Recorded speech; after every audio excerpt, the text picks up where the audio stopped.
Hello guys, welcome to my Hindi word. आज इस video में हम अर्सनल मिलिट्री एकेडमी का एपिसोड 8 एक्सप्लेन करेंगे। तो चलिए गाइस, वीडियो स्टार्ट करते हैं।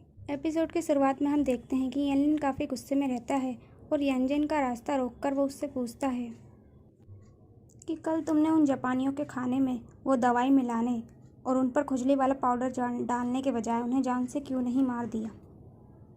इस पर यांजन येनलिन से कहता है कि उन्हें सज़ा देने के लिए यहाँ पर सरकार है और कानून है। येनलिन यांजन से कहता है कि यहाँ पर कोई सरकार और कानून नहीं है। येनलिन यांजन के फादर की भी काफ़ी इंसल्ट करता है, जिससे यांजन को काफ़ी गुस्सा आ जाता है और वो येनलिन की कॉलर पकड़ लेता है। फिर वहाँ सभी यांजन को शांत करने लगते हैं। तब येनलिन उन्हें बताता है कि कॉटन फैक्ट्री में आग लगने पर जापानियों के खिलाफ रैली करने वाले 4 स्टूडेंट को जेल में जलाकर मार दिया गया। ये बात सुनकर वहाँ सभी शांत हो जाते हैं और ये रियलाइज़ करते हैं कि शायद येनलिन ठीक कह रहा है। नेक्स्ट सीन में हम देखते हैं कि येनलिन और एकेडमी के सभी स्टूडेंट काफ़ी गुस्से में आ जाते हैं जब उन्हें ये पता लगता है कि उन जापानियों को जिन्होंने फैक्ट्री में आग लगाई थी, उन्हें सब जापानी सैनिकों द्वारा यहाँ से ले जाया जा रहा है। तभी येनलिन और बाकी सभी स्टूडेंट वहाँ पर प्रोटेस्ट करने लगते हैं। सर्जन सोंग को हेडक्वार्टर से उन जापानियों को ले जाने के ऑर्डर मिले होते हैं। सभी स्टूडेंट प्रोटेस्ट कर रहे होते हैं कि तभी यांजन वहां आ जाता है और एक गार्ड की बंदूक छीनकर शूट कर देता है और सर्जन सोंग से उन जापानियों को यहां से ना ले जाने के लिए कहता है। हेडक्वार्टर से ऑर्डर मिलने की वजह से सर्जन सोंग भी मजबूर रहते हैं, इसलिए वो गार्ड्स को ऑर्डर देते हैं और सभी स्टूडेंट को दूर करने के लिए कहते हैं। रास्ते में जुनसेन ट्रक में बैठकर उन जापानियों की गाड़ी का आने का वेट करता है।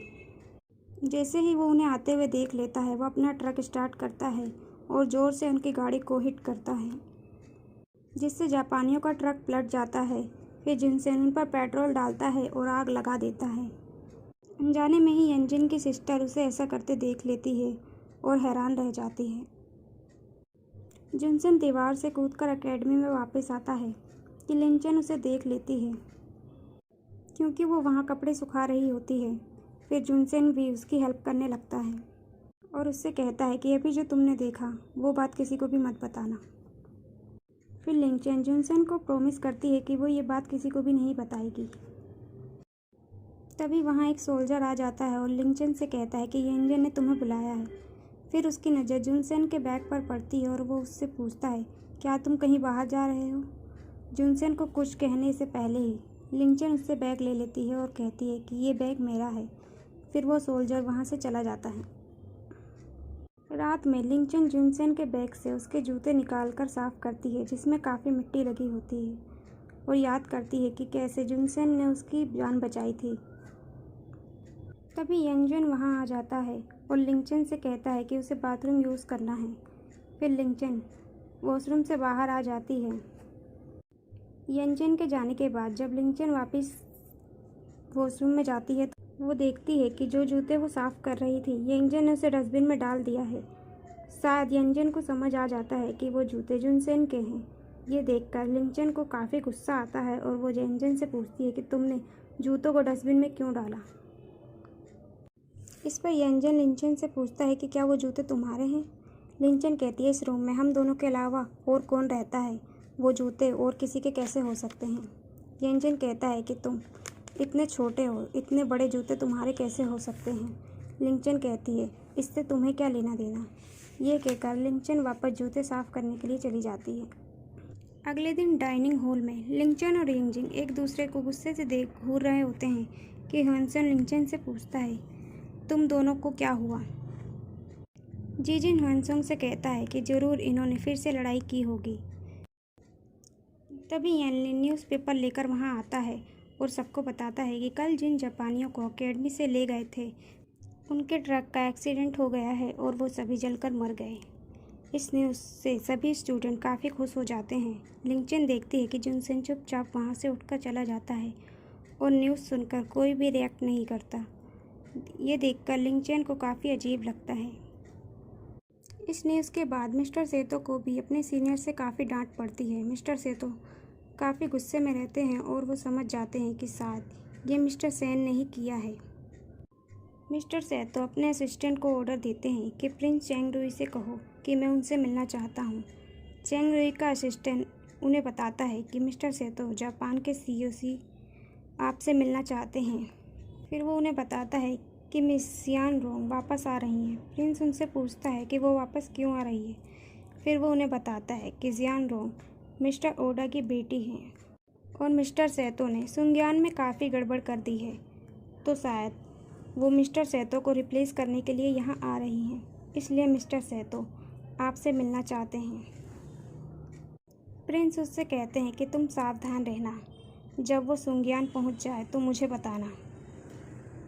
बाहर मिस्टर सेतो वेट कर रहे होते हैं कि प्रिंस का असिस्टेंट वहाँ आता है और उससे कहता है कि प्रिंस की तबीयत थोड़ी ख़राब है, इसलिए वो किसी से नहीं मिल सकते। फिर मिस्टर सेतो गुस्से से वहाँ से चले जाते हैं। एकेडमी के बाहर जियान रोंग जुनसेन से मिलने के लिए आती है।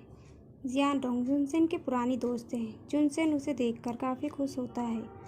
एकेडमी के सभी स्टूडेंट उन दोनों को साथ में देखकर आपस में बातें करते हैं कि क्या ये दोनों रिलेशनशिप में हैं। जिन उन्हें बताता है कि जब जुनसेन अब्रॉड पढ़ने के लिए गया था तब जियान रोंग उसकी क्लासमेट थी। दिंगचेन भी वहाँ खड़ी होकर उन सब की बातें सुन रही होती है। फिर वो चुपचाप वहाँ से चली जाती है। जुनसेन जियान रोंग का वेलकम करने के लिए उसे लंच पर इनवाइट करता है। फिर वो लोग लंच के लिए रेस्टोरेंट में जाते हैं।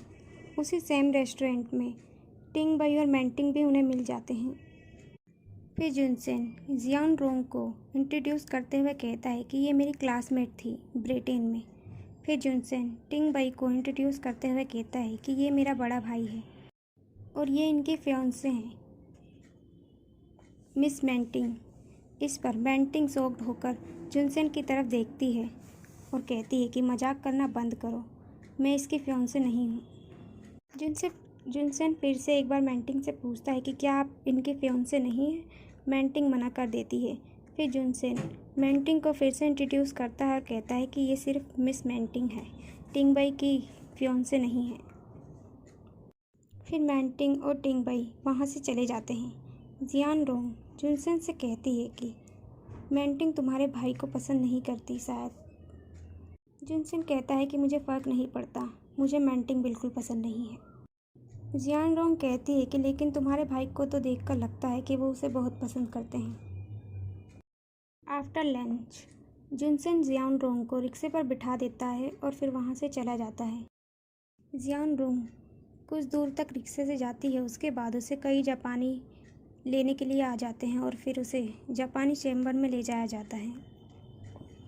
मिस्टर सेतो को जब ये पता चलता है कि जियान रोंग जापानी चैम्बर को संभालने के लिए सुंज्ञान आई है तो वो काफ़ी गुस्से में आ जाते हैं और इस बात को मानने से मना कर देते हैं और जियान रोंग की काफ़ी इंसल्ट भी करते हैं। इस पर जियान रोंग को गुस्सा आ जाता है और वो वहाँ रखी तलवार उठाकर मिस्टर सेतो को जान से मार देती है। इस सीन में हम देखते हैं कि येंजिन की सिस्टर बार में आती है और वो जियाओ जुन से वाइन मांगती है, पर जियाओ जुन उसे वाइन देने से मना कर देती है और उसे घर जाने के लिए कहती है।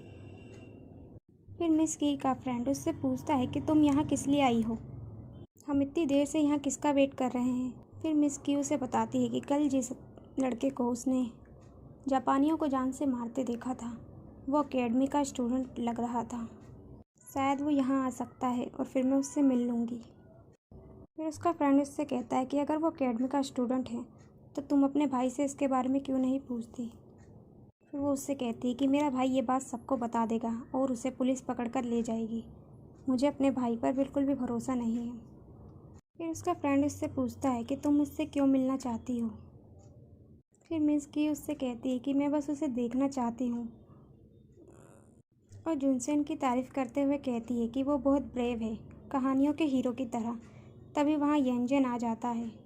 येंजिन को देखकर उसकी सिस्टर छिपने लगती है। मिस की वहाँ से भाग रही होती है कि तभी वहाँ जुनसेन आ जाता है और वो जुनसेन से टकरा जाती है। मिस की जुनसेन को देखकर उसे ऐसे घूरती है जैसे उसके सामने कोई सेलिब्रिटी हो। फिर जीजिन उसे कुछ पैसे देता है और कहता है कि इससे कुछ स्वीट खरीद कर खा लेना, और वो अभी भी जुनसेन को ही देखती रहती है। फिर जुनसेन और जीजिन वहाँ से चले जाते हैं। फिर जीजिन जुनसेन से पूछता है कि आज तो तुम अच्छे मूड में लग रहे हो मिस यांगरोंग से मिलने के बाद। जुनसेन उससे कहता है कि हम सिर्फ दोस्त हैं और कुछ नहीं। मिस की अपने फ्रेंड से खुश होकर कहती है कि ये वही है जिसके बारे में मैंने तुम्हें बताया था। फिर वो दोनों वहाँ से चले जाते हैं।